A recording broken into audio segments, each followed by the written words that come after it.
Hello, this is Bunting, and this video is a formal apology to Matt Titel. I've been using your synth all wrong. I've been grabbing oscillators, filters, effects, but I failed to utilize this awesome feature, the Spectral morph, to its full potential, which happens to be unique to our favorite synth, Vital. Besides that, let's see what sounds I've made with it, then we can dive into how I did it.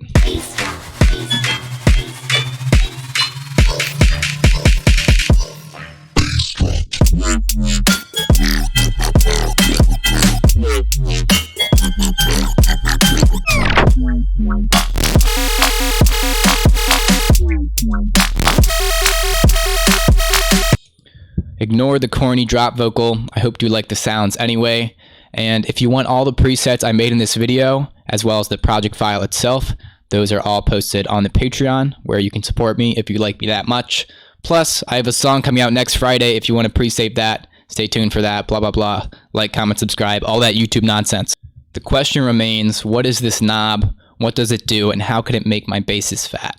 So to demonstrate that, let me just grab this clicky robot wavetable and put on this first mode, the Vocode.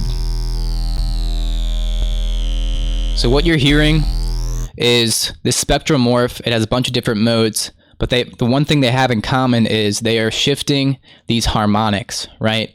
Similarly to how a filter or FM might, but much more precise. It's getting nitty-gritty into each and every sine wave. But to start off with this Vocode, and I'll go through all the rest, this Vocode is really great for growls. So you can make it a little deeper, a little higher pitch sounding with this, but when you pitch bend, that's when it really starts to shine. So without it, you'll notice something.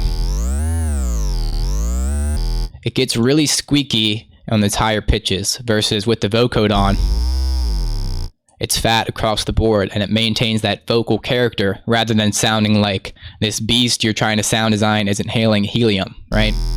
We don't want him to inhale helium, at least for now. So I'm gonna lay on this Vocode, and I'll be recreating this gnarly, growly, wubby beast. So to add to this vocal character from this pitch bend I'm about to automate, like so, or however you really want. Beautiful. I will get this filter, put it on high pass, and with this high pass filter, if you can hear, it's going wow, wow, wow. More vocal character for us to mess with. I'm going to make it steeper, so it's even more pronounced, and we can automate that for some movement. Fat. But it's not fat enough because it cut out all the low end, so we will get a lovely sine wave from this basic shapes here. And it's fat again. Awesome. I'll direct it out so none of these filters or effects will bother our precious sine wave. And then we can move to the effects. As for effects, you can't go wrong with some multiband compression with the attack and release cranked on your basses. Just makes it as crisp and clear as you can get it. Plus some distortion before that can really blow it out as much as you would like. Chorus is always great. I like to turn the feedback down or else it rings just a bit for that stereo effect. And then to give it that womp womp, if we hear it, wait, womp womp, that's what it said. You heard it. But to get that, it's always going to be a low pass. So I use the EQ for this low pass.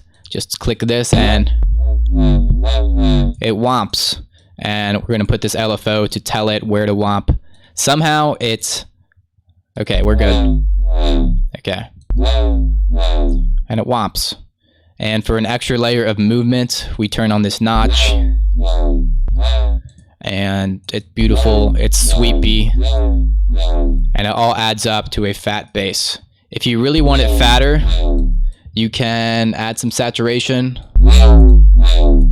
and some OTT. You know, the classic 2 effects to make anything fat. I'll turn the time up, makes it a bit crisper, especially with the womp. You don't have to stop there though, you can automate the wavetable too, that can be fat. Yeah, and plenty of stuff, as much as your CPU can tolerate apparently.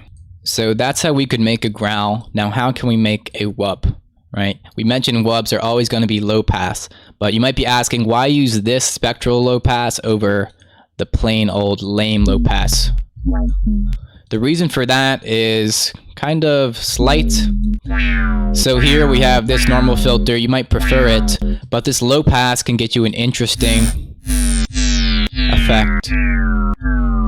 It almost keeps this like kind of whistly high end. It's like you can hear every individual sine wave opening, which can give it a really unique character, you know, spice up the wubs a bit. And of course, just grab any nice wavetable, put an LFO on this low pass, mess with the amount, and it's a wub.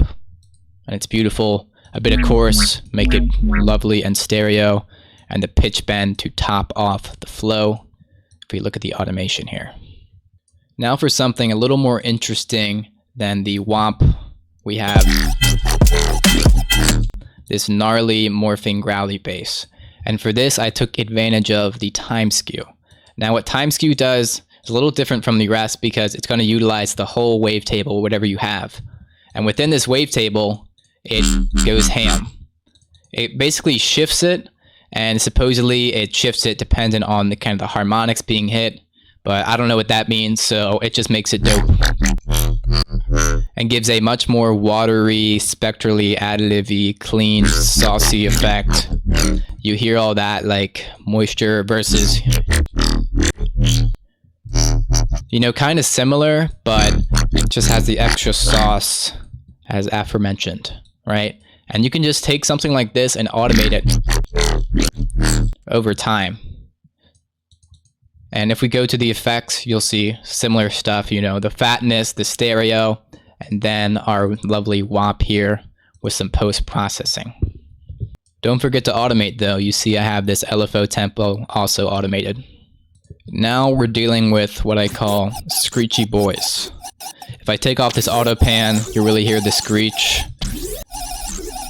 And to get this screech, we're going to be utilizing the other stretch mode, not the no, that was a skew, but this harmonic stretch and inharmonic stretch. So essentially, this is kind of stretching, multiplying the harmonics up this just spectrum of sound. And it's inharmonic in the sense it's not going to snap to these individual little sine wave partials of our wave. And you'll notice it has an almost metallic, glassy bell sound to it. That's because those objects in real life have a lot of inharmonics, you know. They're not synced to this grid. Versus something like a real instrument, it's going to be synced to harmonic stretch, even though this sounds nothing like a real instrument. Just a metaphor, bro. It's not what it means. Okay, long story short, grab this inharmonic stretch, and I automated it up. And even had some little jumpy automations here and there for some interesting glitchy effects. And I rose it a bit higher. You see this one is hitting higher, this one's hitting lower, and then you have ban, ban, and it's all glassy and beautiful. To add that extra oomph to this sustainy screechy boy, I got some FM. Not in the typical way you'd expect it. So you typically would just get a sine wave from here, turn this down, bring up the FM, and you'll hear, okay, that can be cool, but I want just a warble vibrato effect. So I'm just going to pitch this down a ton. And what do you know? Turn it down a bit. And we have it following the frequency of the sine wave. It's pitching up and down real fast, giving you that shaky vibrato. Plus basic effects. I turned the mix up on the chorus a lot to make it even more stereo than the rest of the mix. You know, space stuff differently. And to make it play nice, sit well with the rest. Scooped out the low end with this little boy here. And this auto pan. This is a trick you see me use a lot, just for some extra volume interest. Let's grab an auto pan, if I can spell it right. We'll turn it up. It's phasing between our ears, which is cool, but I just want it straight volume. Turn that down, and we can sync it to our BPM. And you can make it a square, so it sounds real glitchy and epic. Here is another screechy boy. This time, it sounds a little more harmonic, if you will. That's because we're using this harmonic stretch mode. And we get that awesome, like, digitally crazy robot character just with a bass sine wave. And similar treatment, I'm bending this harmonic stretch up. But because I'm literally insane, I decided to make it jump around, which gives it this phone ringing effect. you better pick it up. That's what it's telling you. And for extra variation, you know, just pitch it up the second time. It's hitting higher frequency here. It's going... It's sick, okay? As for effects, nothing, because the saw wave was already coming off so thick with a little bit of OTT. Now for this kind of bubbly layer. This is quite simple, might be the simplest yet if you're into simplicity for some reason. This is using the phase disperse mode. And this phase disperse mode, it does what you hear, it makes it bubbly. And I found this effect to work best on just straight saw waves, or simple shapes really. So if we grab it, just crank it, bubbles. Then you crank it the other way, instead of bubbles going down, they're going up, down, down. And it's really that simple. You can automate it over time, just like the rest of them. You can even pitch it down like crazy for a cool like video gamey sound, video game bubble effect, who knows. And effects, just the basics. Chorus, here's a little trick if you care. Turn up this cutoff and spread, so it's only going to apply to the high end of your sound, which could be nice for keeping it cleaner, making sure that sub is mono. EQ at the low end. OTT, you know, just to make it play nice and fat with the rest of our lovely arrangement. Okay, enough of the Whop-y boys. We're getting this ringy, fluttery guy, right? This isn't a boy, this is a whole guy. He's in his adolescent years by this point. And this is from the random amp. So LFO, just giving a bit of volume flutter on here. Basic effects, making it fat. I don't need this. Reverb. Classic stuff, blah, blah, blah. Random amplitudes. Goes crazy. That's that. No, but what it actually does, it's taking all these frequencies and it's randomizing them. You know, some are going to go up higher, some are going to go down to no volume at all. And just all those spaced out harmonics hitting. It's going to thin out the sound, but it's going to also give you even more glassy metallic effects, which are awesome. I liked it as a layer, and I automated around for that glitchiness, if you want to call it glitchiness, or you can just call it sauce, if you will. Some might compare these sounds to someone like Voltra, right? And they're not wrong, because he uses a lot of Razor, which is an additive synth. And Vital, meanwhile, has additive features kind of built into this one knob, while maintaining that wavetable, LFO, beautiful effect like modern workflow. So Razor sucks, Vital is a good. No, they're all valid, but I don't know. Vital's just cool for that. This next mode, I copied the same preset over for variation, right? But I changed this mode to smear. Now what smear is doing, it smears, right?